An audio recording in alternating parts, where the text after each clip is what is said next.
No hay nada más fácil que decir qué es la poesía, que definir de hecho qué es la poesía. ¿Saben lo que es la poesía? La poesía es filosofía en verso. No hay más secretos. Eh, ¿Por qué no va a ser justo juzgar la obra de Jesús G. Maestro eh, a través de apotegmas que él mismo dice que reflejan su doctrina? Bueno, esta sentencia áurea es la poesía es filosofía en verso. Eso demuestra que ni sabe lo que es la poesía, ni sabe lo que es la filosofía. Bueno, ¿qué es la poesía? De entrada, la inmensa mayoría de los poetas se negarán a definir la poesía o harán una definición al estilo de quien lo probó lo sabe, que es lo que toma Lope de Vega y dice, no, refleja la experiencia vital de Lope de Vega. No, refleja la experiencia de Lope de Vega, pero en una tradición de gente que ha sentido lo mismo, de quien toma la expresión. Aquiles Tacio, Petrarca, Jordi de Sant Jordi, etcétera. Una larga cadena de gente que se ha negado a definir el amor, sino que ha remitido a ese juicio formal. Quien lo probó lo sabe. Y de la poesía dirán lo mismo Mallarmé, bueno, muchísimos poetas se negarán a definir la poesía de la misma manera en la que se puede definir a un esturión, o a un chopo, a un elefante, o a la estricnina. Se negarán a definir la poesía. Y si vemos un debate sobre esta cuestión, que es la poesía, entre Octavio Paz y Jorge Luis Borges, con el pobre Elizondo ahí de sujetabelas, pues igualmente se renuncia a una definición de la poesía y dice Borges, mejor que una definición, vamos a ir viendo versos, no poemas enteros, vamos a ir viendo versos y vamos a discutir si son poesía. Y solo el pobre Elizondo intenta razonar y argumentar por qué condiciones, solo él intenta ver condiciones por las que un verso puede considerarse poesía. Las consideraciones de Octavio Paz son mucho más generales y las de Borges completamente intuitivas. Claro, a Jesús G. Maestro no le gusta la poesía, ni la entiende. Yo incluso diría que la detesta. Y entonces ve que estos poetas que no quieren definir lo que es la poesía y que hablan de cosas muy vagas y metafísicas y que a él le parece un camelo, pues considera que los poetas lo están engañando y se están quedando con él. Y que están, sí, la poesía, pero él no sabe lo que es la poesía, no lo entiende y no se lo explican. No entiende ni la buena poesía ni la mala. No entiende ni la buena poesía ni la mala, no las distingue. En el caso de los poetas,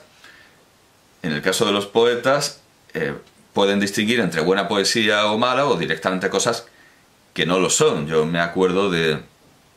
Pero un poeta siempre preferirá decir que algo que es una basura es poesía, aunque sea poesía mala, a tener que definir la poesía, a lo que la mayoría de los poetas se negarán. Me acuerdo, a propósito de esto de la filosofía en verso y de lo que eso no es poesía, me acuerdo de que José Guillermo García Valdecasas contaba que en una reunión de estas, imagino que nocturnas, en la residencia de estudiantes, se suscitó la cuestión, pues yo qué sé, los típicos, vamos, la generación del 27, estaba allí la generación del 27, y se suscitó la cuestión de si se podía hacer poesía con cualquier palabra. Eso es, si cualquier palabra era apta para un poema, si cualquier palabra podía ser materia poética. Esa era la cuestión. Y se propuso la palabra otorrinolaringología. Y entonces alguien, yo que sé, a lo mejor Salinas o Alberto, no lo sé, un poeta de la generación del 27, dijo inmediatamente, recitó estos versos como inspirado. Oh Lucía, me dejaste por un profesor de otorrinolaringología. Con lo cual demostró, decía José Guillermo García Valdecasas, a quien seguramente, claro, con toda seguridad se lo contó su padre, Alfonso García Valdecasas, con lo cual se demostró que no se puede hacer poesía con la palabra otorrinolaringología, porque eso no es poesía. Eso de oh Lucía, me dejaste por un profesor de otorrinolaringología, no es poesía. Claro, que un poeta, ya lo digo, preferiría decir que sí lo es antes que tener que definirlo. A Jesús G. Maestro, evidentemente todo esto le parece oscurantista, irracional, ilógico, porque él no entiende la poesía. Y entonces, bueno, claro, perdón, por un lado, como digo, antes de entrar en la cita de una crítica que resulta que ya tenía hecha, y por eso estoy haciendo este vídeo, porque me gusta la cita que recupero, no mía, sino de un filósofo español a quien Jesús G. Maestro, por supuesto, desprecia y no ha leído, porque ya lo digo, él odia todo lo español, en tanto que lo español es solo él.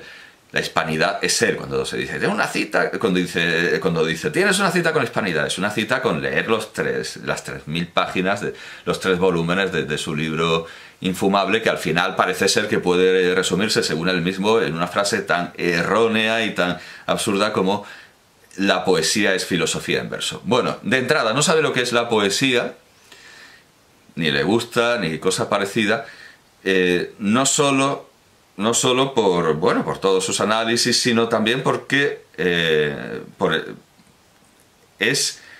hay una simploquea ahí, claro, es interdependiente, porque no solo demuestra no saber lo que es la poesía con esta manifestación de creer que los poetas, al hablar de inspiración, de cosas así medio divinas, medio religiosas, lo engañan, sino al entender, por la segunda parte de esa definición, por el segundo colon, vamos, es que tampoco es... La poesía es con el atributo de esta oración gramatical, con el atributo de esta oración nominal, demuestra que no sabe lo que es la poesía de un modo nuevo, porque entiende que la poesía está en verso. La poesía no tiene por qué estar en verso, porque existen los poemas en prosa. Los han usado, vamos, si yo me voy a mi lección sobre los géneros literarios, la que doy a mis alumnos, no ya de bachillerato, sino de educación secundaria, para adultos, o sea, una educación sin tonterías en la que no hay...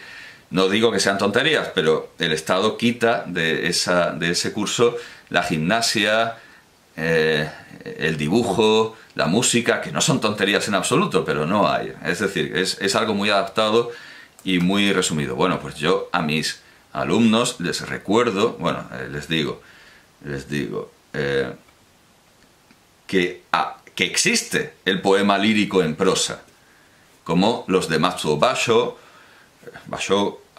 Jean Paul, es decir, Richtenberg, Novalis, Hölderlin, Heine. Un segundo, Richtenberg, ¿quién era? ¿Jean Paul o Novalis? Novalis era Hardenberg, y Richtenberg, claro, era Jean Paul. No, perdón, Richtenberg. Otro lapsus como... No, simplemente Richter.